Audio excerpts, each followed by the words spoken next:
You know that one person in your life who just thinks differently? Like you're having a normal conversation and suddenly they say something that makes you stop and go, wait, how did you even get there? Yeah, that person. There's actually a reason they're like that, and it's not what most people think. We assume that having a very high IQ just means you're good at math, or you finished tests faster, or you went to a fancy university. But the reality is way more strange, way more uncomfortable, and honestly, way more fascinating than that. Because people with exceptionally high intelligence don't just think differently, they live differently, they sleep differently, they feel differently. And most of the time, they have absolutely no idea why they feel so out of place. So today we're going inside the psychology of people with very high IQ. Not the inspirational poster version, the real version. The 7 habits that most people find genuinely weird until you understand the science behind them. Let's start with the one that gets these people called arrogant more than anything else. They question everything. And I mean everything. You tell a highly intelligent person that something has always been done a certain way, and instead of nodding and moving on, something fires up inside their brain that simply cannot let it go. It's not stubbornness. It's not disrespect. It's that their mind is literally wired to look for the gap between what's assumed and what's actually true. Psychologists call this need for cognition, the drive to think deeply rather than accept surface explanations. Most people get mentally tired from too much thinking. High IQ individuals get mentally tired from not enough. So when they keep asking, "But why though?" in a meeting, they're not trying to slow things down.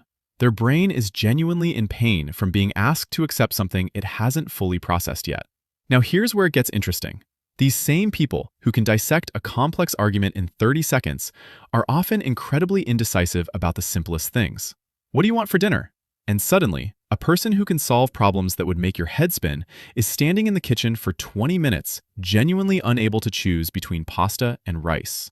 This isn't a joke. Research actually supports this. High intelligence correlates with what's called analysis paralysis, where seeing too many angles of a problem makes it harder, not easier, to decide. Because their brain doesn't let them just pick. It runs simulations. It considers outcomes. It thinks about what they were eating 2 days ago and whether they've had enough protein this week, and whether they actually want pasta or they just think they want pasta because they're slightly dehydrated. Exhausting? Yes. Accurate? Completely. Third habit, and this one surprises people. Highly intelligent individuals tend to talk to themselves, out loud, constantly. And before you say that's a red flag, science says the opposite. Studies from Bangor University found that self-directed speech actually improves concentration and task performance. For high IQ people, verbalizing their thoughts is essentially how they process at full capacity. Their internal monologue moves so fast, so many layers simultaneously, that speaking out loud helps them organize the chaos. It's like having too many browser tabs open. Talking to themselves is how they close the ones they don't need. If you've ever caught a very smart person muttering to themselves while they work, they're not losing it. They're actually at peak function. Here's the fourth one, and this is the one that messes with their personal lives the most. They feel everything very deeply, but they struggle to explain it. There's a term, overexcitability, first described by Polish psychologist Kazimierz Dąbrowski, and it's found disproportionately in gifted individuals. Their nervous systems are just more sensitive, not emotionally weak, sensitive. They feel joy more intensely. They feel injustice more intensely.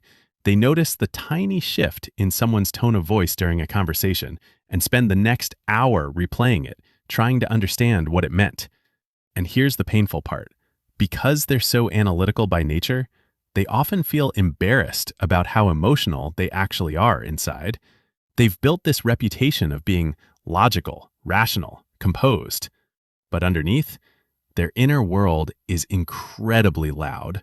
They feel like they're living at a higher volume than everyone around them, and they've never quite found the right words to explain that to anyone. Fifth, their sleep schedule makes absolutely no sense to anyone around them. Multiple studies have found a strong correlation between high IQ and being a night owl. And this isn't just about preference, it seems to be neurological. The highly intelligent brain continues processing, connecting, generating ideas long after the rest of the world has shut down. Nighttime becomes the only space where there are no interruptions, no social demands, no noise, just pure thought. So they stay up until 2 a.m., not because they're irresponsible, but because that's when their brain finally feels like it can breathe. The problem, of course, is that the world runs on a 9-to-5 schedule that was not designed for people whose best thinking happens at midnight. So they spend a lot of their life quietly exhausted, trying to function in a rhythm that doesn't belong to them. The sixth habit is the one that makes them seem cold or distant, and it's probably the most misunderstood of all. They have very few close relationships, and they prefer it that way. Not because they don't care about people, actually the opposite.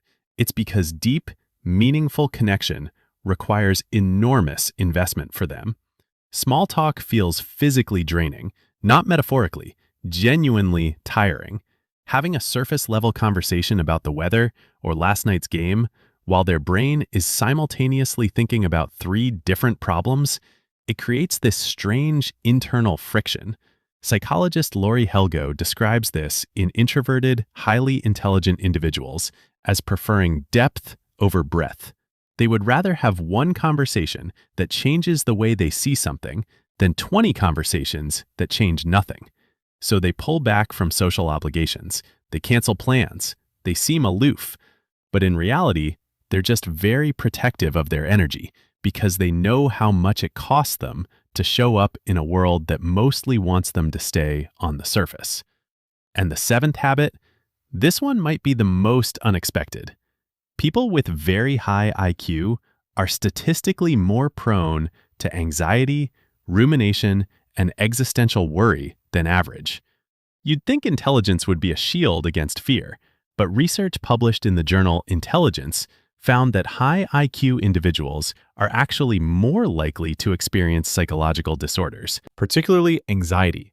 And the reason is almost poetic in how cruel it is.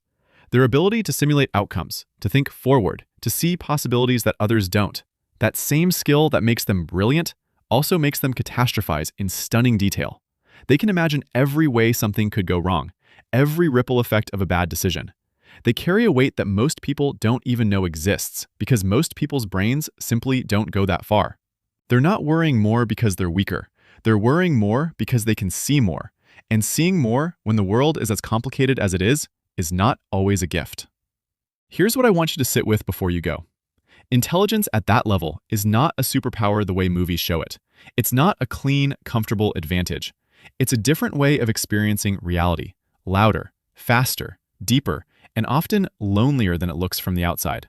These habits, the questioning, the paralysis, the talking to themselves, the emotional intensity, the sleepless nights, the social withdrawal, the anxiety, they're not flaws. They're not things that need to be fixed. They're the shadow side of a mind that simply operates at a frequency the world wasn't quite built for. And maybe you recognize some of these in yourself. Maybe you're not someone who's ever been handed a test result or a label, but you've always felt like your brain won't turn off, like you care too much and explain yourself too little, like you're somehow both too much and not enough, depending on the room you're in. Intelligence isn't about having all the answers. Sometimes it's about being painfully aware of how many questions there are. And living with that every single day takes a kind of strength that never gets talked about enough. So the next time you meet someone who seems a little strange, a little withdrawn, a little too intense for the conversation, maybe don't be so quick to judge, because there's a very good chance their mind is somewhere most people have never been, and they're just trying to find their way back.